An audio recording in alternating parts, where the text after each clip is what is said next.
Bem-vindos à Politeia. Eu sou o Rodrigo Couto e você já ouviu falar de Common Law? Sabe como ela surgiu?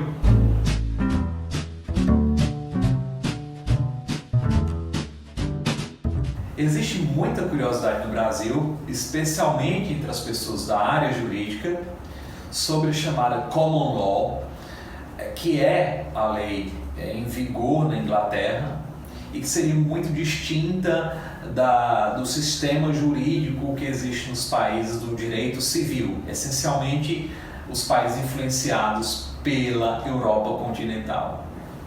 França, Alemanha, Espanha, Portugal, etc. Os países da Common Law seriam a Inglaterra e as ex-colônias da Inglaterra, Austrália, Canadá, etc. E muitas pessoas do nosso direito têm curiosidade sobre a Common Law e por isso mesmo eu recebi sugestões nos stories do Instagram, do canal, para fazer um vídeo sobre a Common Law e as origens da Common Law.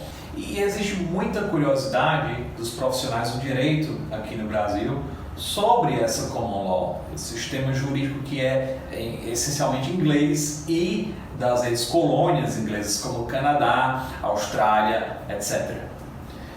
Bem, o que é essa Common Law? Como ela surgiu? Essas perguntas foram feitas nos stories do Politeia, do Instagram, lá do Politeia, e essa sugestão de tema para um vídeo recebeu vários mensagens de apoio, vários votos, por sinal. E então temos aqui um vídeo, como sugerido pelo pessoal do Instagram, sobre Common Law. Mas, bem, essa é uma história de 1000 anos. Common Law é bem velha, bem antiga. E infelizmente em um vídeo de 10 ou 15 minutos não é possível falar sobre toda a história da Common Law e todas as características da Common Law, assim como não seria possível também tratar de toda a Civil Law, a lei civil, o sistema continental, em um vídeo de 10 minutos. Pois bem, como surgiu a Common Law e quais seriam os dados essenciais que podem ser extraídos desse processo de surgimento da Common Law? Como falei, é uma história que começa há muito tempo. Após a queda de Roma nas Ilhas Britânicas, ou seja, na província Britânia, os saxões, que eram as tribos anglo-saxões, na verdade, as tribos ali do norte da Europa, já próximas à Dinamarca e ali no norte da Alemanha, Países Baixos, etc., invadem essa ex-província romana, tomam essa ex-província e os reis dos reinos, os líderes dos vários reinos anglo-saxões, eles possuem formas de intervir nas localidades. Eventualmente os reis saxões vão usar o chamado writ, que é uma palavrinha conhecida pelos profissionais do direito aqui no Brasil. E o que era esse writ? Bem, esse writ não era nada além de um comando enviado pelo rei e produzido no formato de documento em uma chancelaria e enviado às localidades para resolver algum conflito ou comunicar ordens às assembleias de condado. Não era nada além disso. Esses reis anglo-saxões, no entanto, não permaneceriam no poder. Eles foram derrotados por uma nova dinastia originária da região da Normandia, norte da França, que em uma disputa à la Game of Thrones acabou invadindo a Inglaterra e conquistando a Inglaterra a partir do ano 1066. Pois bem, eles foram sábios o suficiente para manter muitas das instituições anglo-saxônicas, incluindo os writs, mas com modificações. Os writs se tornaram pergaminhos sem a pompa dos selos saxões e em latim agora, e eram ordens dadas a representantes do rei para ir a determinado local resolver um determinado conflito. Vejam aqui um caráter que no latim jurídico nós chamamos de ad hoc, ou seja, relativo a um evento específico, a uma situação específica, um caso concreto. Bem, obviamente isso não parece nada com o que nós chamamos de direito, mas vamos chegar lá. Bem, por que esse writ está nas raízes da common law? Porque os reis ingleses, eles só chegaram ao poder, no caso esses normandos só chegaram ao poder por terem se utilizado do contingente militar de senhores, também originários da França, e que se instalaram na Inglaterra. E esses senhores criaram as próprias cortes. Vejam só, nós estamos aqui nos séculos XI e XII, e aqui não existia um monopólio do poder jurisdicional em um território. Nós estamos na Idade Média, então haviam cortes dos senhores, cortes dos reis, cortes eclesiásticas, cortes dos municípios, aliás, as cidades. Esse conjunto de cortes dividia o poder de julgar disputas. Não existia um monopólio.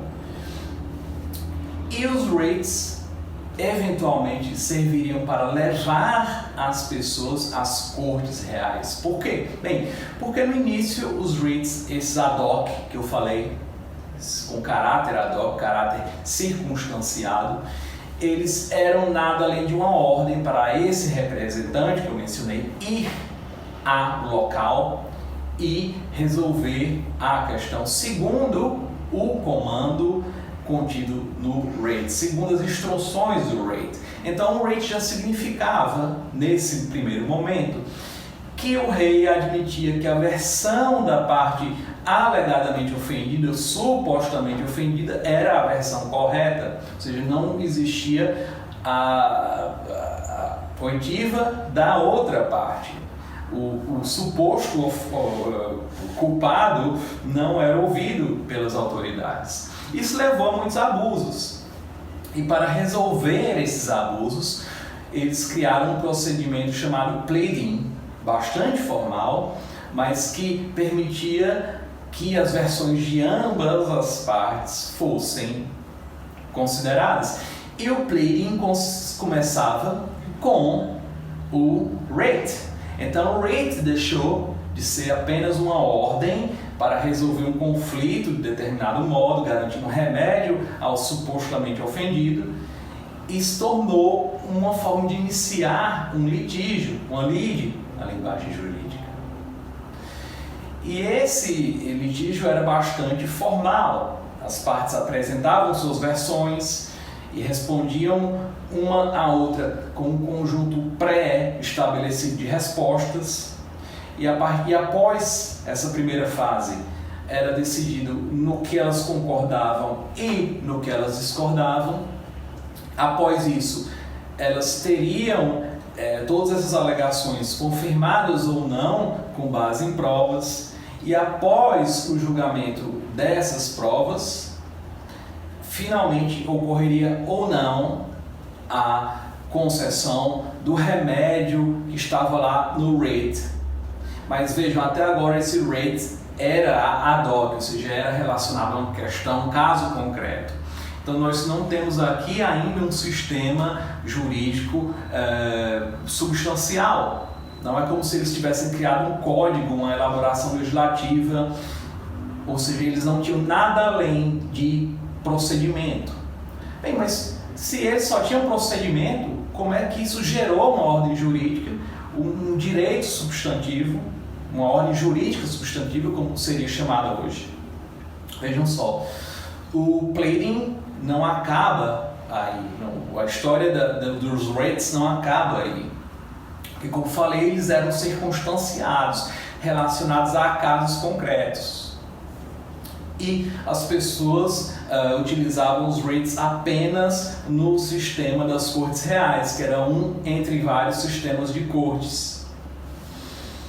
Bem, o que é que começa a ocorrer? Ocorre que os reis aumentam a sua capacidade, o seu alcance de julgar através dessas cortes, e essas cortes passam a ser consideradas mais efetivas, mais eficientes. Por quê? Porque elas eram capazes de obrigar testemunhas e jurados ao comparecimento. E mais, as pessoas passaram a entender que, mais do que nas cortes dos senhores, era possível ter um tratamento relativamente igual entre as partes com esse procedimento de pleading nas cortes reais.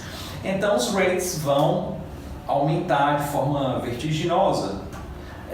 O pleading nasceu no século XIII e ao final do século XIII já existiam 400 rates diferentes. Então eram 400 soluções diferentes, 400 remédios diferentes para 400 situações de conflito distintas entre si.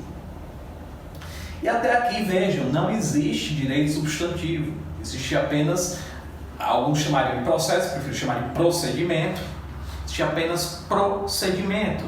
Era uma visão essencialmente procedimental que eles tinham ali, ao contrário da Europa continental do período, que não tinha essa visão ainda procedimental das coisas, não tinha esse formalismo procedimental.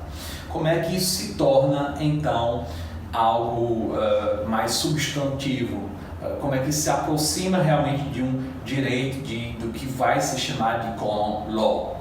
Com o tempo, a chancelaria que confeccionava os rates vai passar a registrar todos os rates e vai reduzir essa imensidão de writs concedidos. Como eu falei, chegou a ser a um número de 400 no século XIII. E quando eu falei esses 400, são fórmulas criadas pela chancelaria para facilitar o próprio trabalho, no final das contas. Eles criaram 400 remédios para 400 situações específicas. Mas vejam, quando você tem o reconhecimento de um pedido numa corte e de um conjunto diferente de pedidos numa corte, na realidade você tem o reconhecimento de uma prerrogativa.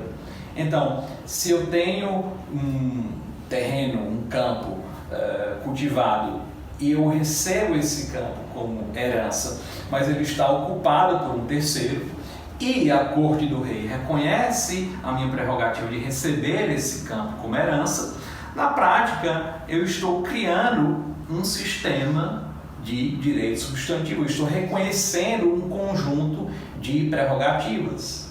O melhor exemplo disso é o writ de habeas corpus, que também é o mais lembrado, que nasceu, como eu falei, como writ, e que só mais tarde, bem mais tarde, seria reconhecido e formalizado através de um habeas corpus act, ou seja, de uma lei de habeas corpus. Então vejam, as cortes passam a reconhecer um conjunto de prerrogativas que crescem e crescem porque as cortes atraem mais pessoas. Imagine um sistema de concorrência entre essas cortes e outras cortes senhoriais, eclesiásticas, etc. E esses são problemas concretos levados às cortes, problemas que refletem interesses individuais.